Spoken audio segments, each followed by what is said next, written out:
మన రక్షకుడైన యేసుక్రీస్తు నామమున అందరికీ వందనాలండి. ఈరోజు దేవుని మాటలు అపోస్తులుల కార్యములు 10వ అధ్యాయము 44వ వచనం.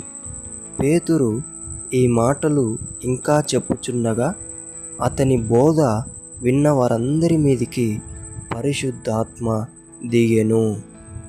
ప్రియ దేవుని బిడ్డలారా, ఇంకా ఎవరైతే పరిశుద్ధాత్మ చేత నింపబడుకోకుండా ఉంటున్నారో వారందరూ చేస్తున్న ఒక పొరపాటు ఏంటో తెలుసా?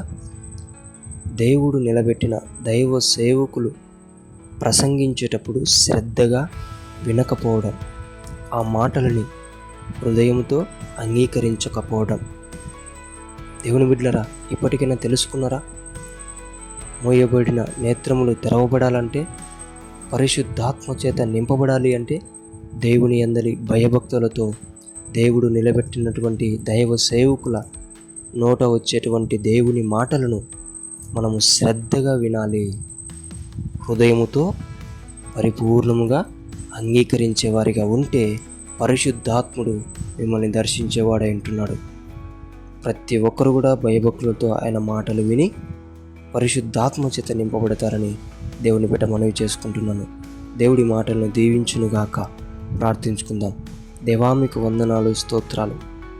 ఇంకా ఎవరైతే నీ బిడ్డలు పరిశుద్ధాత్మ చేత నింపబడుకోకుండా ఉంటున్నారో వారందరూ కూడా వారి పొరపాటును సరిచేసుకుంటూ ఉంటుండగా ఇక నుంచి భయభక్తులతో నీవు నిలబెట్టిన దైవ సేవకుల మాటలు తండ్రి వింటూ ఉంటుండగా వారి మనోనేత్రములు తెరచి వారి మీద పరిశుద్ధాత్మను కుమ్మరించమని యేసు నామములో ప్రార్థిస్తున్నాం తండ్రి.